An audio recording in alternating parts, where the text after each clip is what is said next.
नाशिक शहर गुन्हे शाखेच्या युनिट 2 ने जबरी चोरीच्या गंभीर गुन्ह्यातील 2 वर्षांपासून फरार असलेल्या आरोपीला अटक करत उल्लेखनीय कामगिरी बजावली आहे। मुक्ताईनगर पोलीस ठाण्यात दाखल गुन्ह्यातील आरोपी सौरभ अर्जुन पवार याला खुटबडनगर परिसरातून ताब्यात घेण्यात आलं।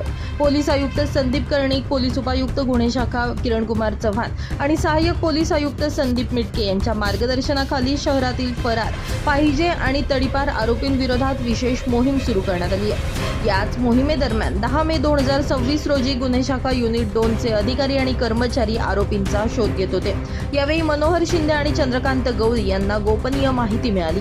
यानुसार सौरभ अर्जुन पवार हा खुटबडनगर येथील तीर्थ एंटरप्राइजेस परिसरात फिरतोय। याची माहिती खातरजमा झाल्यानंतर हेमंत तोडकर आणि डॉक्टर समाधान हिरे यांच्या नेतृत्वाखाली विशेष पथकानं सापळा रचत आरोपीला ताब्यात घेतलं। चौकशीमध्ये आरोपीनं जबरी चोरीच्या गुन्ह्यात सहभागी असल्याची कबुली दिली आहे। आरोपी सौरभ अर्जुन पवार वय 29 राहणार शिवशक्ती चौक, नवजीवन स्कूल जवळ, त्रिमूर्ती चौक, नाशिक याला पुढील कारवाईसाठी मुक्ताईनगर पोलीस ठाणे जळगाव यांच्या ताब्यात देण्यात आलं आहे। ही कारवाई हेमंत तोडकर, डॉक्टर समाधान शिंदे, मनोहर शिंदे, चंद्रकांत गवळी, नंदकुमार नांदुर्डीकर, वाल्मिक चव्हाण, महेश खांडबहाले आणि सुनील खैरनार यांच्या पथकानं केली आहे। नितीन चव्हाण, महाराष्ट्र 24 न्यूज, नाशिक।